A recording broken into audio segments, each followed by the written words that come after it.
Well, hello and welcome to this session of ExecuNet Masterclass. I'm your host, Tony Vlahos, and my guest this hour is the president and founder of Acquisition Finders, Mr. Aaron Paul. If you're thinking about buying an existing business, it could be a fantastic decision if you do it right. Aaron is with us today to explain what it takes so you can move forward confidently and successfully. It's really important stuff, and part of our commitment here at ExecuNet to connect you with trusted advisors like Aaron who can help you create the transformative results you want in your career, at work, and in your life. So let's begin at the beginning with a few housekeeping things that will make your experience today all the more enjoyable and valuable. First, by now you should have received a PDF of the slides for today's session. Many of you are nodding. Yes, I can tell. If you're sure you have not, fear not. You can get the slides in PDF straight from the screen in front of you. Just look under the handout section on your right. And if you have any trouble, of course, chat in and my remarkable colleague Tom will help you out. Second, if you'd like to ask Aaron questions today, and I certainly encourage you to do that, you can chat those in and I'll do my best to relay as many as possible to him before the end of the session. Lastly, very important, please complete your evaluation before you go. I know that Aaron values your feedback, and Tom and I do too. It really does help us serve you better. So I am really happy to bring on today's presenter. Aaron Paul has managed a number of transactions for clients, both small and large, across a broad spectrum of industries. He's a featured speaker at workshops and webinars throughout the United States and regularly shares his trusted advice with the ExecuNet community.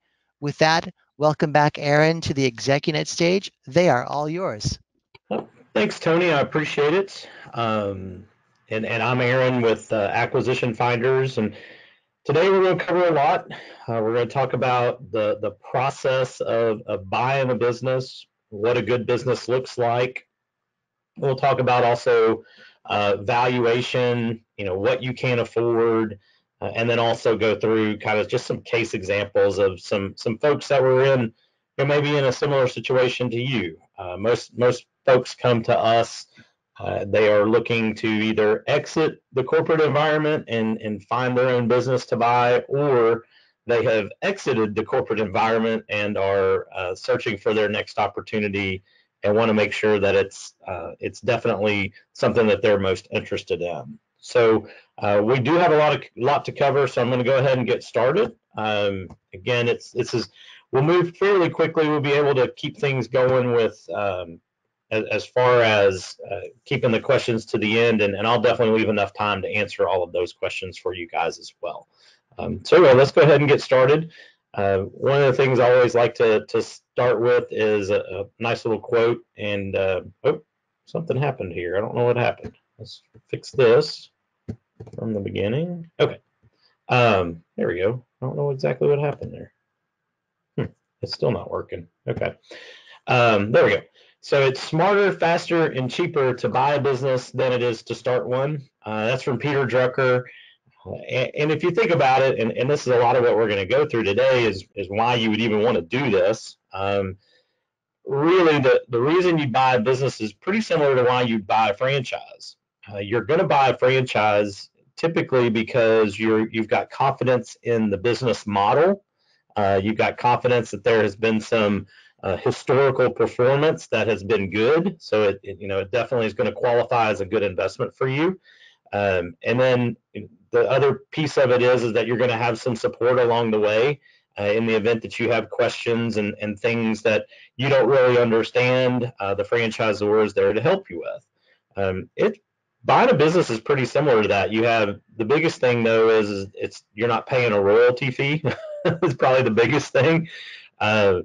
And the reason it would be smarter, faster, and cheaper than starting a business, just a general business, would be that you've got customers, you've got employees, you've got revenue and cash flow coming in on day one.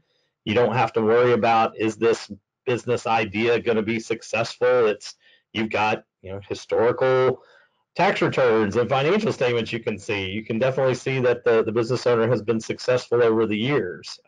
All of those kinds of things come together so that when Peter Drucker said this, it does make a lot of sense. You just don't have to start from scratch. It's definitely a quicker way to get to a successful business. It's definitely, I think it's definitely smarter. You're just not having to waste as much time and, really not even wasting time, but making failed efforts that didn't work. You can really, take advantage of the past owner's mistakes and know that you're not going to do those same things. And then in the end, it can be cheaper. Sometimes I think it's probably cheaper from an opportunity cost perspective than anything else. But paying a fair price for the business and in most cases it will be as good or better, typically a much better investment from a rate of return perspective than starting one from scratch, just because of you've got cash flow starting on day one.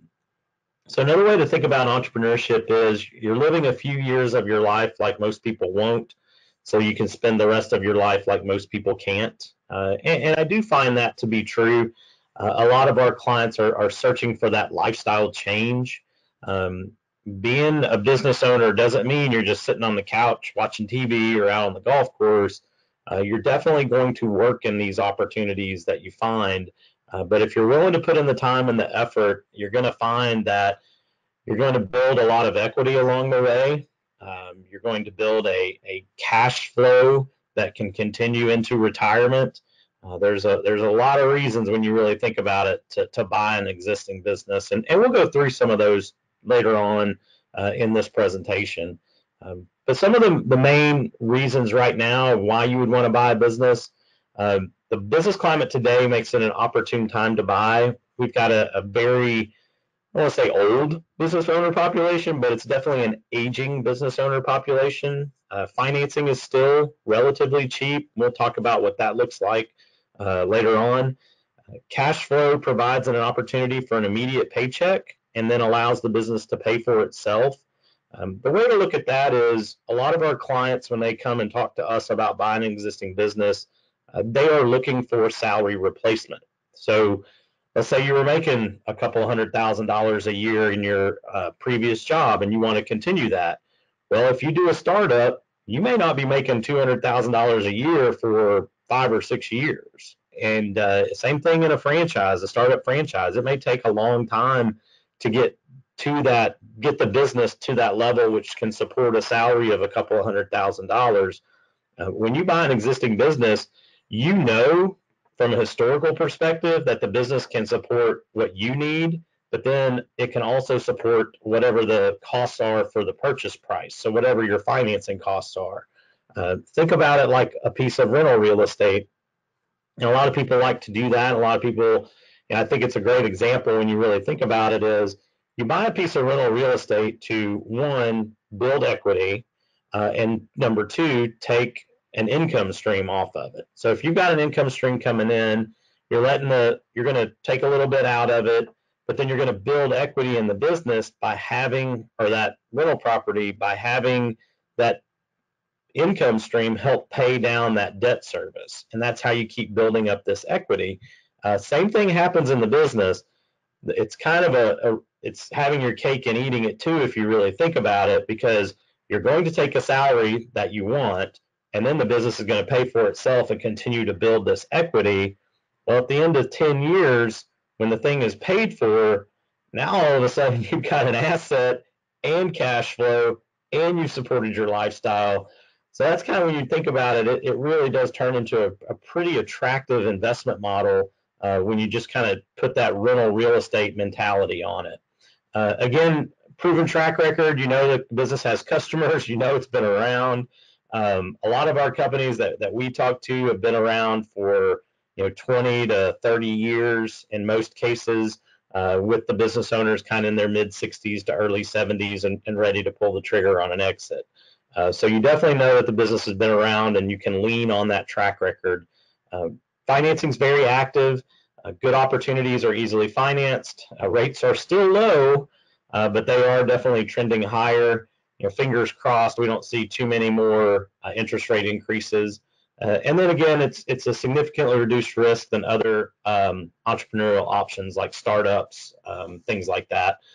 Some of the difficulties of buying a business: it's very difficult to uncover the right opportunity.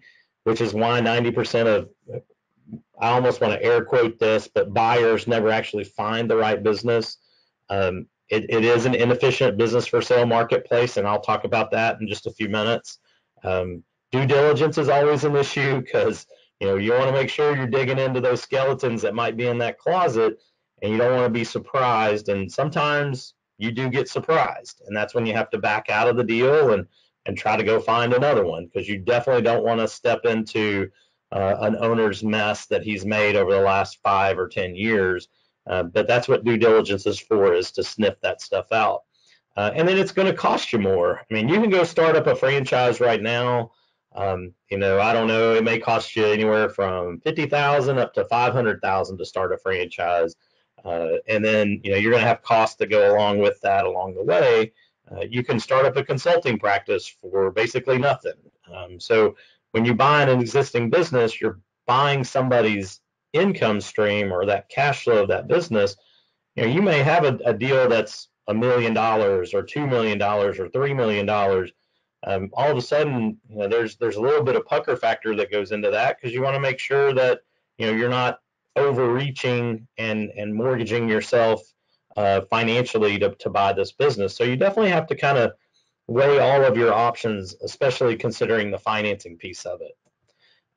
So let's just talk about the process real quick, and I'm just going to buzz through all these and get it set up, because I think it's important to understand this isn't something that you haven't done before. I mean, this is something, you've bought a house, so you have been through the key components of buying a business. The hardest part about buying a business is finding a business. So we're going to make an assumption that you've already found it.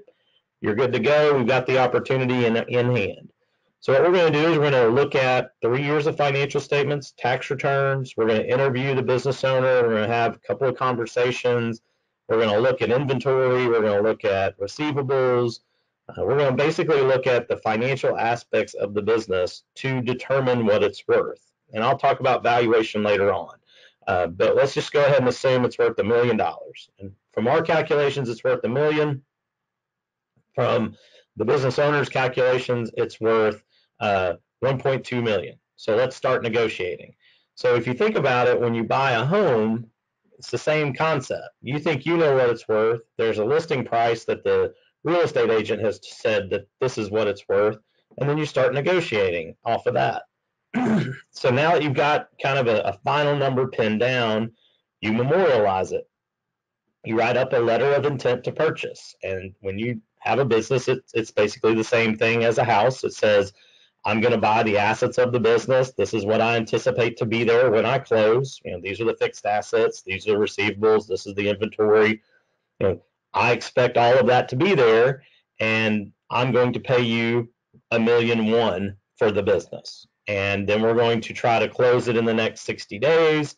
We're going to go get financing. We're going to have some contingencies for due diligence. If I can't get a loan, I want to talk to the key employees. I want to make sure everything is the way I assume it will be. The other piece of that too that will be done typically is a third-party evaluation, just like there would be an appraisal on the home. So again, concepts are all very similar to buying a house. So now you've got this letter of intent, you go through and start the financing process. And so the bank's going to look at your tax returns. They're going to look at all the things that you have to make sure that you can afford to buy the business. But the only thing they're really looking at and I've talked to so many banks about this, and they all say other different things, but in the end, it always comes down to this. Can the business support you and your lifestyle requirements with the salary? And can the business fund its own debt? So if you're going to buy this business, you're going to take on a loan, the business has to be able to fund that debt payment. And then is there enough of a gap to get comfortable with so that there's a surplus in the event things, dip or something happens? That's all they're looking for. I hear people talk about getting pre-approved for their business loans and stuff like that. And I said, that's great. Did you have a business? And they said, no. I said, then your approval doesn't mean squat, because they don't approve the loan based on you.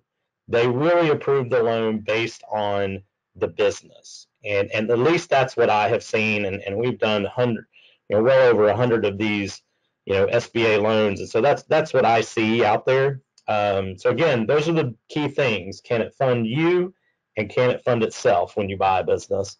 The other thing the financing company is going to do is they're going to order evaluation. So there will be a third party appraisal. While all that financing stuff is going on, you're going to start your due diligence. You're going to start digging in. You're going to look at bank statements. You're going to look at general ledger reports. You're going to, do an inspection of the assets. You're going to do an inspection of inventory. I mean, all of those are the things that you're going to do during due diligence. And while that's going on, your attorney is going to draft a contract. So the bank says, hey, this looks really good. The appraisal's back. We're looking great. Initial due diligence returns, everything's looking fine. Let's start drawing up these contracts. This is where there's a little bit of difference with real estate. Real estate uses a boilerplate contract. These are specific to the business purchase. So it's going to have an asset purchase. It's going to have a consulting agreement. It may have a seller note. It may also have a non-compete. So there are a lot of different components that go into that contract, but still, you need to have a document to, actually do the bill of sale, to transfer the assets into your name or your company's name, and then the deal is closed, and then you're done. So that contract has a lot of back and forth between it. That's where there's a lot of indemnifications to protect you from fraud from the seller. There's reps and warranties that you make, that the seller makes, and if something happens with those, then somebody's going to give some money back. There's all kinds of things that are built into that contract to protect you. So it is definitely an important document, and probably the key thing to consider as far as helping you reduce your risk from something that you didn't see in due diligence. But once we get all that done and the documents are ready, you'll actually go to an attorney, you'll sign your paperwork, then the bank will fund your loan, and then they'll transfer the proceeds of the loan to the seller, and then the next day you're a business owner. And just like that, there you go. And I wish I could say it's always simple, but it never is. Every deal has its own little quirks, and some of them go very, very well, and others, it's a tedious nightmare to try to get the deal done, but we do manage to get it done. So, but these are the main steps, and just definitely something to think about as you're kind of considering what this looks like. So why would you want to buy a business now? It is a good idea. 97% of business owners have no exit strategy. There's not a lot of kids to take over these businesses. So if that's the case, they're not going to necessarily sell it to their employees, because guess what? Most of these employees don't have the money to buy that business. ESOPs are definitely an exit strategy for some business owners, but they've kind of fallen out of favor, at least of what I have seen. So we're going to see 7 million business owners that are expected to exit their business over the next 10 years plus or minus, and these are some statistics. And the average age of a U.S. business owner today is 65, and so that's a key number. I like it when I talk to business owners when we're doing searches and they say, I'm 67 years old and I've been trying to retire for 2 years. Okay, that's my guy. I mean, that's a seller right there. The ones I don't want to talk to are the guys that are in their 40s and 50s, and they're just looking for a check. So I don't like talking to those guys. But you definitely want to get an older business owner. In most cases, you're going to want to talk to an older business owner who's ready to make a change. Sometimes we work out deals with those younger folks, but it's when they're looking to make a change. They're trying to move, or they're wanting to do something totally different. And again, financing is still very, very active, and you do want to let that business pay for itself. Again, not as active as, it's still very active. It's just not as attractive because last year we were getting loans at 5.5%. Well, now they're closer to 6.25%, and I don't know what it's going to look like towards the end of this year. So if it's something you're thinking about, moving quicker can probably save you a lot of money from an interest rate perspective. So again, thinking about what the typical buyer is today and the typical seller. Typical buyer, former corporate exec, typically in their 40s, 50s, don't want to be in the corporate world anymore, want to control their own destiny. Today's typical sellers, 15 to 20, even up to 40 or 50 years in the business, 300,000 to a couple of million in cash flow. That's what they're taking out of the business. I like dull businesses. I think dull businesses are good. It's nice to know that the world isn't going to fall apart because something happened with a database. Most of these businesses aren't what I would term technical giants or tech giants. These are businesses that are the backbone of what we do, what everybody does today. And those are good companies or good opportunities. Folks are burned out. They don't want to pursue growth opportunities, but that is an opportunity for you. Here's an example. Talked to a client yesterday, and we were discussing a business that he went to go see on Thursday. So we talked about it, and he had sent me a note and said, I think it's a really, really good opportunity. And I said, that's great. Let's talk about it. So have a good conversation yesterday. So a lady does, she sells draperies and custom window treatments, but she does it on a commercial basis. So which is interesting. And I'm like, okay, that's not something you see a lot of. So it's a neat little niche that she's got. And she's doing, $1.5 million in sales and, probably taking out close to 300,000. So she's on the smaller side of a deal. And we kind of talked about it. And he goes, she told me that all she does is bid work. So that's it. That's all she does is bid work. That she misses out on 80% of her bids. And he said, but she could not tell me why. And we both just kind of giggled about it. And I said, well, I think that's an opportunity for you. If maybe you could figure out how to increase the success ratio to 40% instead of 20%. Maybe you're doing 3 million and 700 or 800,000 in cash flow. And he's like, yeah, that's kind of what I was thinking. So there's folks, and she is 100% burned out. She's even said it. She says, I don't want to do this anymore.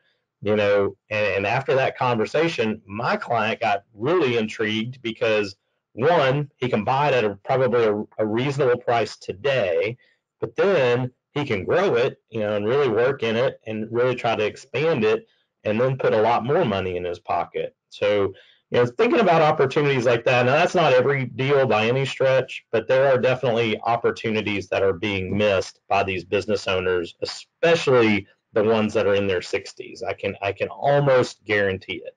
They just don't want the headaches. So one of the stats I put up there was, 90% of buyers can't find aren't closing on a deal because they can't find the right opportunity. You have to be proactive. You need to be flexible. There is no perfect business. That's one thing that pops up more than anything else for us is, clients just keep looking and looking and looking, and you've got to have some flexibility. And this is another one that, again, over the years, these are things that we have learned about doing this. You need to have more than one option, because guess what?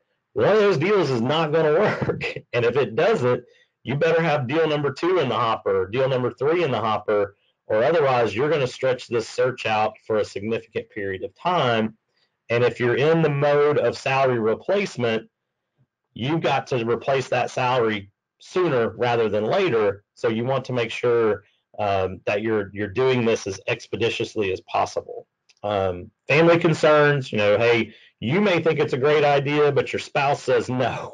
So you gotta have that conversation before you really get started in this. And then, are you really committed? I'll be honest with you, business ownership sounds great. My friends are all convinced that I have, that I'm got the utopia of what I do every day. And if I hear it again, I'm going to make one of them come in here and sit with me for a week, and then let's see how much fun they think I'm really having owning my own business. So there's a lot of responsibility that comes with it. There's a lot of independence that can come with it, but there is a lot of responsibility. You've got to make sure you're truly committed to it.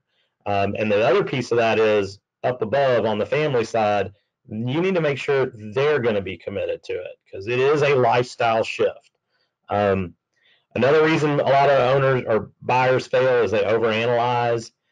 Analysis paralysis is what I call it. You're going to make decisions with incomplete information that has to be verified in due diligence. That is okay. That's fine. Just, put in the offer, see if the guy's even reasonable. And if he's not, move on to the next one. And that's what you kind of got to get around this whole, there's one perfect business. I haven't found it yet. I mean, I think we've gotten close with some people for sure. But the clients that are successful are the ones that have some flexibility for sure. So where do I find a business to buy? Real estate's great. There's a sign in the yard. Realtor.com has every listing you could want. There's an MLS that's out there. Well, in the business world, there's not. And it is truly a catch-22 for a business owner. I want to sell my business, but if I truly advertised it the way I would a piece of real estate, my employees figure it out and go start looking for another job. My customers find out, and my vendors find out.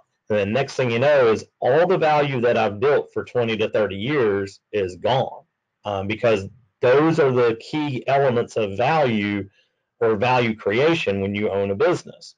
And so if those three things start to leave or start to find somebody else to work with, all that value goes away. So a business owner will, and they will tell you this, hey, I don't want to list my business for sale, even though some do, and they'll do it on BizBuySell, BizQuest. Those odds are pretty low. You're going to find a good business. There's a lot of, and for those folks that have been out there, and I'm sure some of y'all have, it's a lot of convenience stores. It's a lot of retail. It's a lot of food and beverage, restaurants, a lot of, maybe underperforming franchise models. Those kinds of things are what's out there. And those don't necessarily fit what most buyers really want. And so that's why so many people fail, is because that's the only way that they're looking. You can get attorney referrals, CPA referrals, that kind of stuff. So, but when you think about it, a business owner, it's very difficult to say I'm ready to sell and then get really proactive with it. It's hard. That's why business brokers are out there. But what most business owners will tell you is, I just want somebody to say they're interested, and I want them to approach me. That's what I want. I want one guy at a time. I want to talk to that person. I want to see if it's really a deal that he's interested in and I think he would be a good fit for. And that's how I want to do this. Well, really the only way that you can approach a business owner one-on-one is just be proactive and start looking. You got to develop a profile. You got to start calling. You got to start emailing. You got to start sending letters. You got to touch base with them multiple times to try to figure out if they're really ready to sell their business or not. And that's what one of our services that we do, and we'll talk about that in a little bit, is that proactive search model. So if you think about it, on BizBuySell today, and I didn't look at the numbers before I came on, usually I will. I want to say the last time I looked was last week. I think there are 47,000 businesses that are currently listed as available to be purchased across the U.S. 30% of those were food, beverage, and entertainment. The other 20 were retail related. Some of the other key categories are, business and professional services. There's 8%. Health and medical is 4%. Manufacturing is 5%. So you can kind of see there's some low-hanging fruit that is real simple for a business broker to go talk to and say, hey, let's get a listing on this, and we get a listing on an ice cream shop, and see if I can't turn that into something else, or somebody wants to buy it, or we can figure out, maybe I've got another business in inventory that might be a fit for that person. That's kind of what you're seeing right now, is that model right there, or those percentages really haven't changed that much. Maybe they've gone up a point or two up or down here and there over the years, but that's been a pretty consistent figure as far as what you see that's currently out there on BizBuySell. What we do here, we call it the hidden gem acquisition search. Again, most business owners, we know they're not going to list their business for sale. We have to approach them. There are a lot of folks that'll talk to you. The way I look at it is, you're going to kiss a lot of frogs, but that's okay. You got to kiss a lot of frogs to find the right business for you. And so what we've done is we've developed a process to uncover opportunities. We want to find everybody that's interested in selling. We want to contact those businesses, and you've got to have a system. I mean, we may, for a client, we may talk to 600 or 700 business owners or reach out to 600 or 700 business owners. We always like to, if I've got 50 or 60 of those calling back and saying, hey, I'm interested in talking, that turns into a really nice sized pipeline of businesses. And so that now turns into, okay, this is my universe. Now I need to see if I can't get a deal done with some of these guys.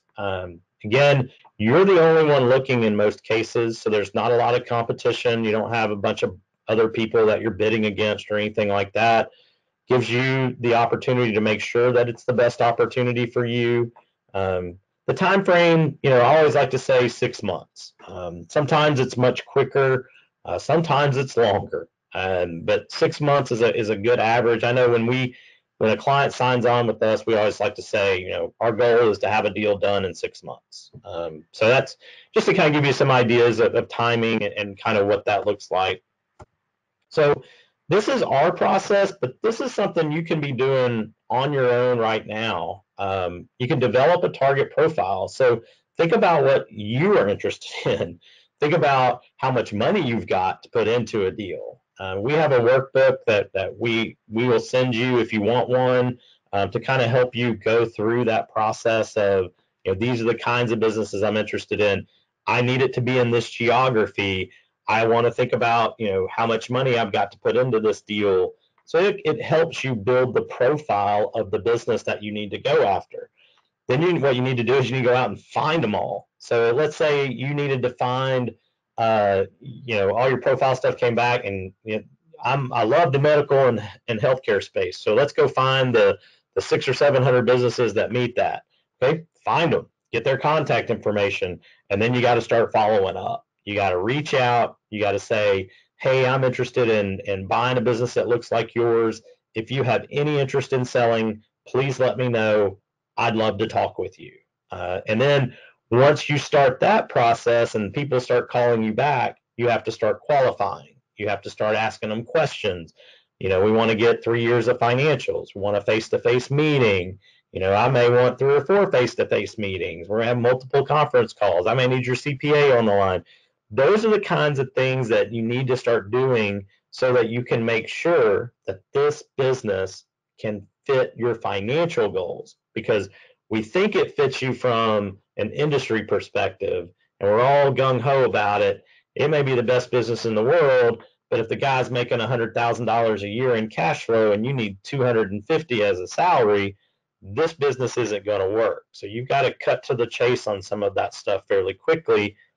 Otherwise, you're going to be spinning your wheels. So again, that qualification component is key to really culling through this, because if you have 50 or 60 business owners to talk to, that takes some time, and they're not always available when you're available, and you're not available when they're available, and next thing you know is this thing is stretched out 2 or 3 months. And so again, qualification, definitely try to cut to the chase as quick as you can, because the goal would be is, I think it's a great fit, but financially it's not. Nix it, move on, go to the next one. And that's the stuff that you have to do to keep the process concise. Otherwise, it just continues to stretch out.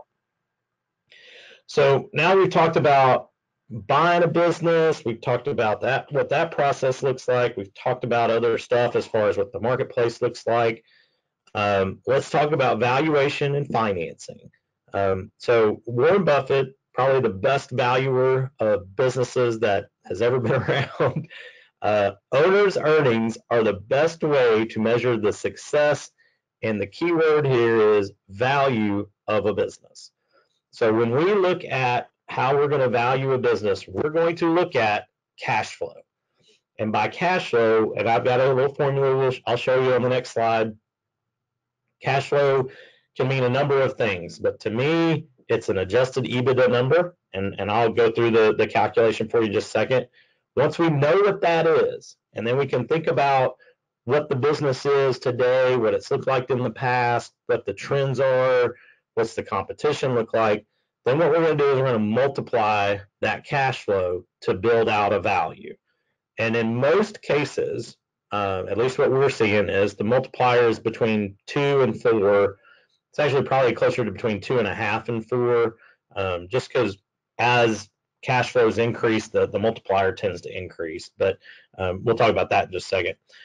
But so the guidelines when you value a business, and this is finding the net owner benefit or the true owner cash flow of the business, this is the formula that you would use. Take a person's tax return.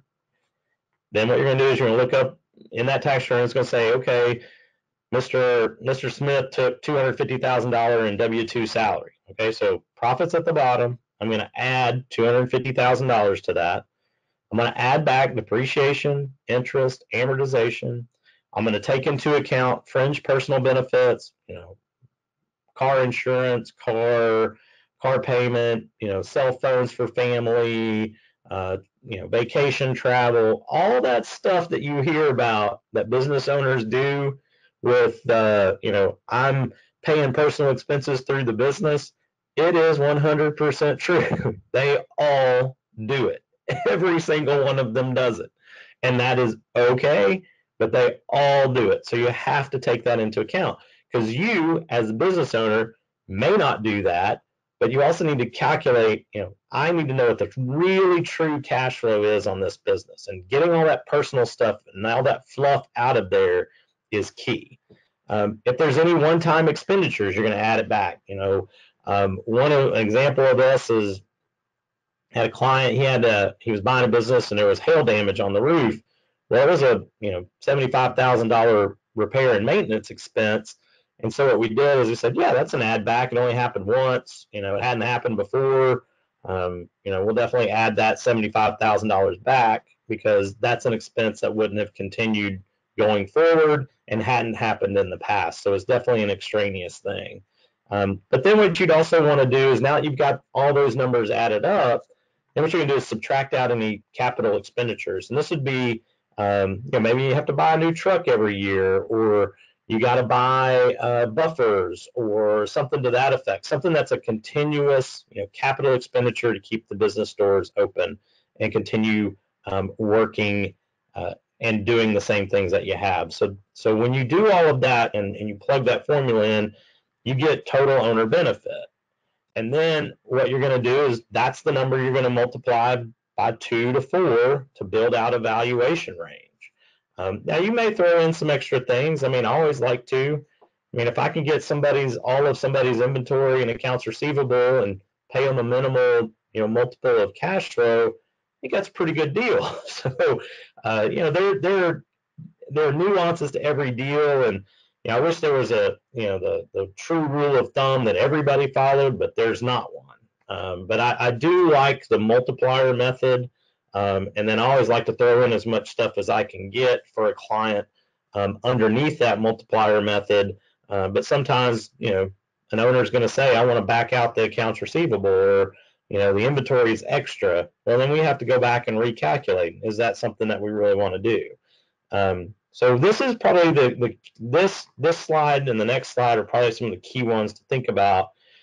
What can you afford? Because that's a question we get asked a bunch. What was your salary? That's again what I've talked about is salary replacement. There's some tax benefits of owning your own business. Does the business qualify for SBA financing? Because that's going to maximize what you can buy. The SBA financing is much more flexible than typical bank financing. So we've got to really consider, is there enough cash flow after salary to cover debt service? Because that's really what they're looking for. You'll need at least a 10% to 20% down payment. I tell clients always target 15. Sometimes it's a little higher, sometimes it's a little lower, but always target a 15. There's some co-investment funds that are out there, but again, some of that stuff's kind of disappearing, but it's still out there. I don't want to say it's not. So if you think about what you can afford, this is going to give you, this formula right here works. So let's say you need a salary of $250,000. Just say that's what it is. So 250 times 2, that's going to be a $500,000 cash flow. The business has to have an adjusted cash flow of around $500,000 to cover your salary and cover the debt service. So now that I know what that 500,000 is, so I'm going to stick it in the multiplier. So the middle of the multiplier is 3. So that'd be $1.5 million business. So at 15%, that would be $225,000 in cash. So you need that money. Well, it can be in your retirement plan. It can be in stocks and bonds and mutual funds, that kind of stuff. But this formula right here, it makes sure that you can be paid the salary you need, and it'll help, and it will pay off the debt, and you'll have a nice little surplus left to be able to prepay debt or take a bonus out, any number of things that you might want to do with it. And that slide right there answers a lot of questions for a lot of people when we have this presentation. So it's definitely something to consider. And if you printed out the slides, definitely put a circle around that one because it is an important slide. Financing options. Most of our clients today, they're using SBA loans. Again, these are covenant light loans. There's not specific things that it has to do on an annual basis. Basically, as long as you're making your payment, they're going to leave you alone is the best way to think about it. A lot of folks have cash, personal finances. They may just buy the business. A lot of folks, a lot of money in IRA, retirement plans. There are ways to draw that out penalty free. We don't do that. We refer that stuff out. Seller financing. I'm a huge fan of seller financing. I think most every deal needs to have seller financing. One, it keeps some skin in the game from the seller's perspective. It also gives us a bucket of money to go against in the event something happens, which would require, instead of having to wait for the owner to write a check and he may not have that money anymore, we've got this bucket of money over here that we can go up against if we need to. Other folks will team up with friends and family to provide investment. If it's a large deal, and this is something I saw on ExecuNet not too long ago, there's a PE group, and there's several of them out there that are looking for, they'll provide the equity, they need you to run the business, is the way to think about it. I saw that out there. There's an article I saw not too long ago. So those are definitely an option as well. We'll talk about the SBA real quick and then get to some case studies for you. So the bank, you don't actually go to the SBA, although at this point, the government shutdowns put a kibosh on a couple of deals for us because we have to have, the SBA computers need to be on so that a loan number can be generated so that we can move forward on closing a couple of deals. So while the SBA doesn't do a lot with these loans, the banks are the ones actually making the credit decisions. They do still have a role. Banks are aggressive with acquisition financing still. Again, good down payment. SBA lenders like seller financing, so if they like it and we need it or want it, let's just ask for it. SBA will finance up to $5 million of a transaction at a 3.5x multiple. That's a business with a cash flow of $1.5 million. I mean, you can do a lot of damage with $1.5 million to play with. And they've had some changes that have made deal structure more flexible. They allow for clawbacks now. There's definitely some things that make it more attractive to use an SBA loan than any other kind of loan. So a couple of success stories real quick. Had a client, he had about $500,000 to invest, wholesale distribution, light manufacturing, found a number of companies. We made 4 or 5 different offers that were not accepted, but then one did get accepted, and it was a wire harness manufacturer, net income of around $1.1 million. Seller was 67, ready to retire. The purchase price was $3.5 million, so right in that three times cash flow range. We actually sourced a loan for him from a local SBA lender, so that worked out great. Another client, $300,000. They're in the Northeast. B2B, B2C services. A lot of, again, identified a number of companies that we went through. Ended up buying a swimming pool supply service business. Net income was $750,000 and negotiated a $2.1 million purchase price. That client in particular is doing great. I've actually looked at her financials for some other stuff, for some questions she had, some other things. and she's done really, really well with that company. Another one, client between 3 to 500, B2B services, wholesale distribution. Again, 50 to 60 companies. Client purchased an independent landscaper, significant recurring revenues, and that's a theme that I love recurring revenues. Pool service is a similar thing. You really like having, not having to sell every single day and knowing that money's still going to come in the door. Net income 650, negotiated $1.8 million purchase price, and again, finance it through a local lender rather than a national lender. I mean, when we do financing for clients, we're looking at 10 to 20 banks at a time, trying to get the best deal you possibly can. It's again being proactive. One, gets you the best business.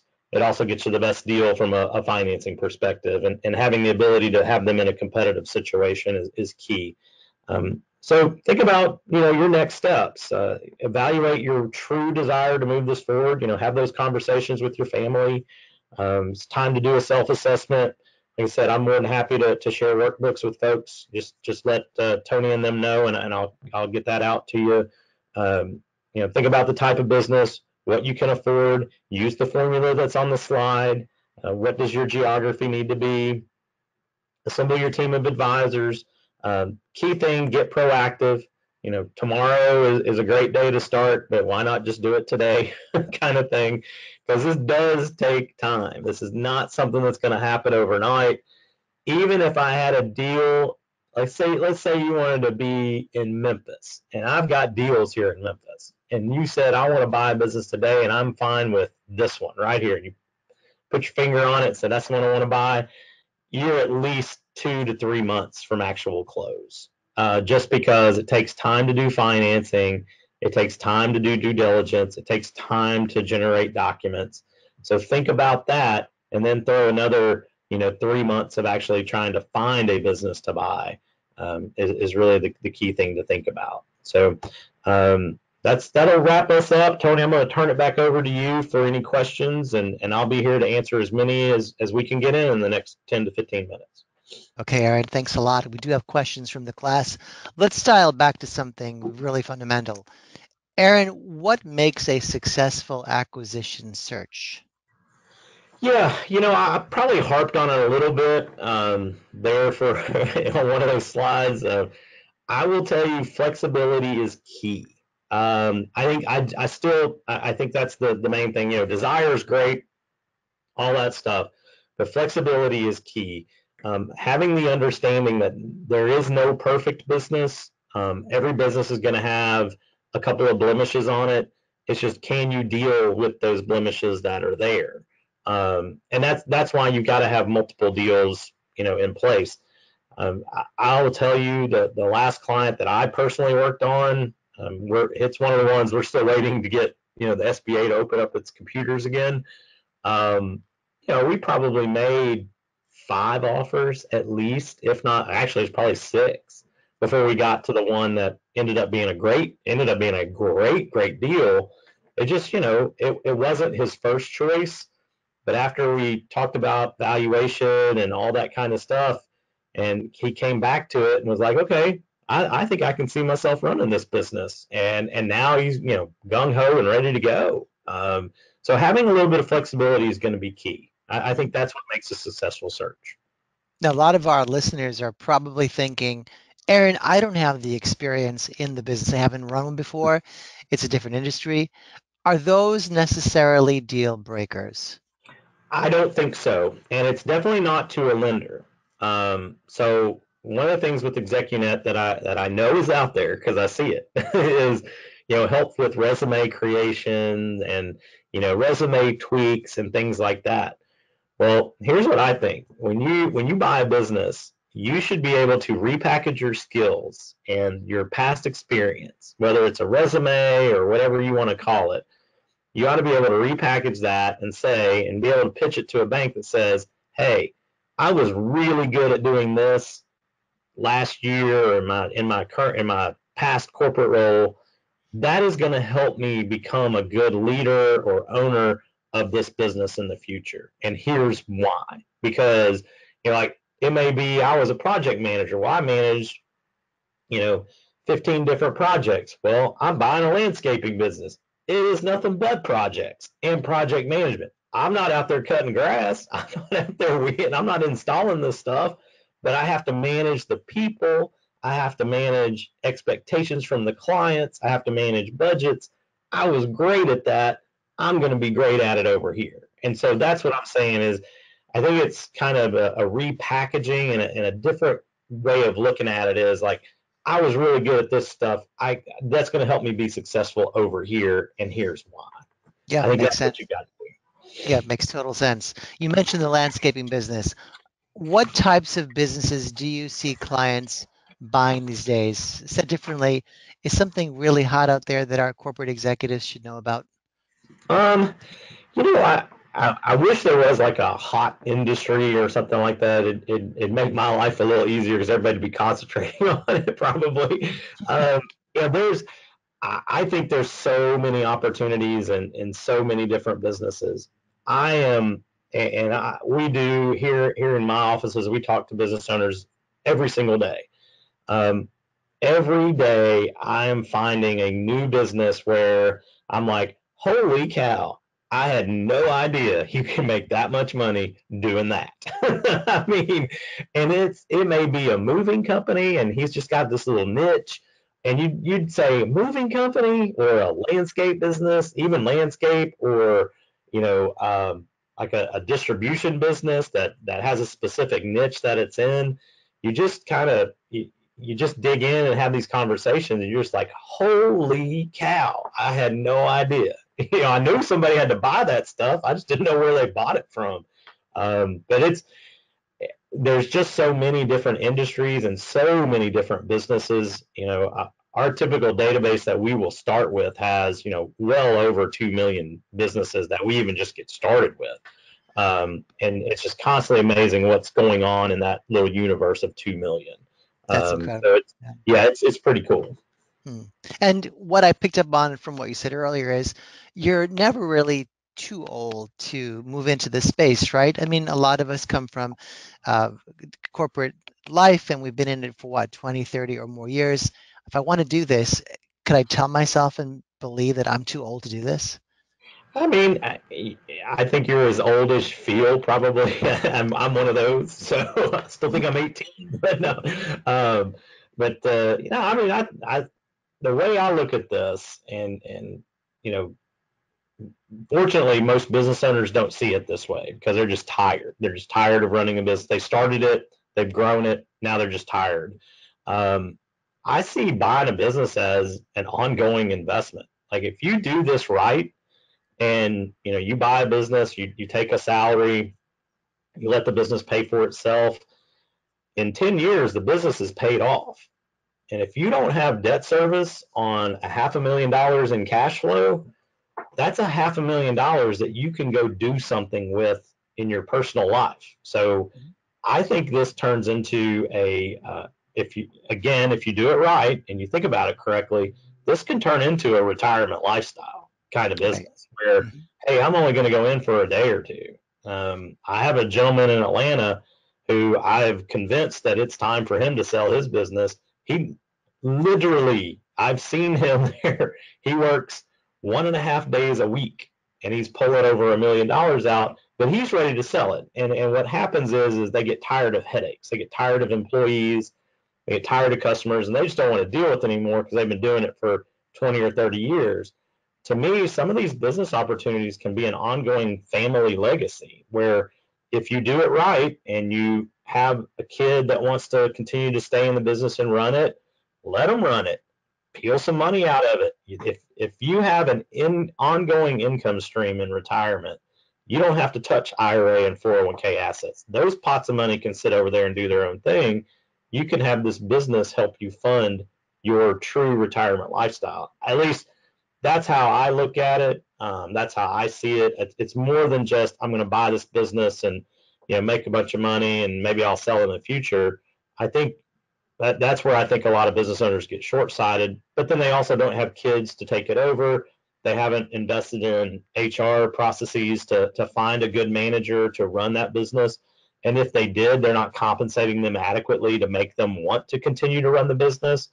But like I said, if I'm 10 years out, there's a cash flow of five or $600,000.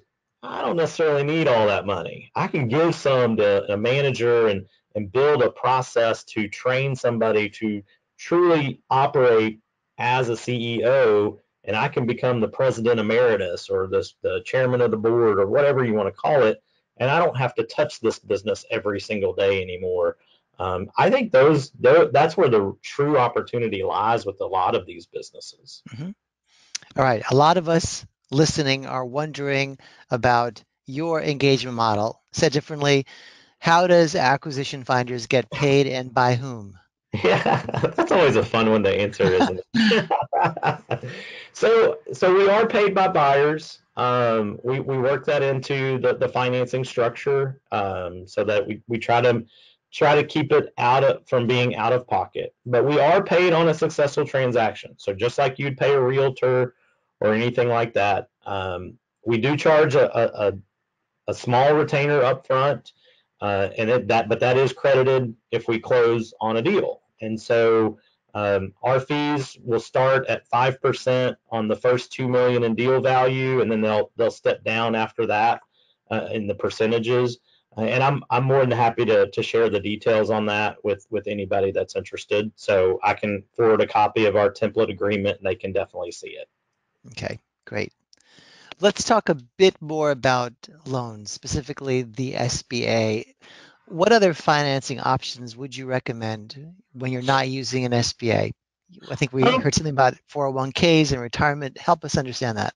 Yeah, I mean, 401k or IRA plans, maybe you have a significant amount of assets there. You can gain some liquidity. There are groups out there that help you get that liquidity penalty free. So you could definitely use those funds. The money's cheap right now. I'm a huge believer. If debt's cheap, take advantage of it. Um, so you could have a what would typically be termed an asset-based loan, which would be fully collateralized, and this would be, let's say you bought the business for $1 million. It had 500,000 of inventory and um, you know no AR. Well, you get some credit for the inventory, probably 70%. So the bank would look at it and say, okay, well, there's $350,000 of assets. You're going to put in, $300,000 of assets. The seller is going to finance a little bit of it. So we need an extra, 100,000 of assets. I mean, there's all kinds of ways to kind of move some of that stuff around. So you could do it in a non-SBA environment for sure. Those loans are just typically harder to do. The close time on them is much quicker, but it's just harder to get the approvals done. Whereas with the SBA, a bank says, okay, we're good. We got the SBA underlying this guarantee here. So they tend to be okay with it. Got it. You'd said something earlier, Aaron, about employee stock option plans, and the Mhm. chat I'm getting is that you mentioned they've fallen out of favor. Could you elaborate on that, please? Yeah, I mean, I used to see them quite a bit, or at least talk to business owners about them. Because a business owner, what they could do is they could say, hey, I'm going to sell it to the employees. Well, the employees don't have enough money to do it. And so what the business would do is they would sell the stock to the employees, and then there would be a loan, and that loan would be underwritten by a bank, and they'd say, okay, the business can afford to, you know, take on a $2.5 million loan to buy out the owner, and now the employees own the business. That's kind of the basics of an ESOP. I just don't see them that much anymore, and I definitely don't talk to business. They don't bring it up. 5 years ago, they used to bring it up all the time. Oh, I've thought about an ESOP, and then I talked to one gentleman about it, and he said, I thought about it. He goes, it could hamstring the business. He goes, I'm not comfortable with it, and I don't want my employees, my 35, 40 employees to worry about it. That's just another component of, you know, issues. And so on these smaller deals, you don't see it as much. Now you may still see it on bigger deals, over, 2 or 3 million in cash flow or EBITDA. But in these smaller transactions, you just don't see very much of them. Right, got it. All right, we have come to the top of the hour. Aaron, thank you so much for making time and sharing your insight. Thank you all for tuning in. I got to almost all of your questions. I know there are a couple I did not get to. I apologize. But here's the good news. Follow that link. If you want to talk to Aaron directly, ask your personal questions, get more information than you could get in this hour, by all means, take full advantage of him. I'm okay with that, right, Aaron? I can say that. Take full Totally. advantage of Aaron. Okay. He's a friend of I'm sitting here ExecuNet and waiting he's on a he's phone here to call. help you. So, with that, Aaron, any final thoughts before we officially wrap up today's session? No, I think I pretty much ended every. I always think about it, think about trying to say something new, and I think in the end, it's you got to decide if this is something you really want to do. Believe me, we talk to people all the time, and they're always like, yeah, it's something I've always thought about. Well, my thing is, quit thinking about it. Just do something about it. And that's the truth. I think just getting a better understanding, and that's what this webinar is for, is just to give you a little bit of an understanding. And now some of you are going to go, okay, I am not on board with that. That's not what I thought it was. I'm good, and great. I'm glad it helped. Others are going to say, hey, I'm on board. So start thinking about what you're interested in, and really have those conversations with your family. I can't reiterate that enough. That's a key component of this, is making sure everybody's on board before you take this leap. But then I think after that, it's just get started. See what it looks like, and see what's out there that might be a fit for you. Really good advice. Thank you again, Aaron. Thank you all, and I look forward to seeing you all at the next session of ExecuNet Masterclass. Bye for now.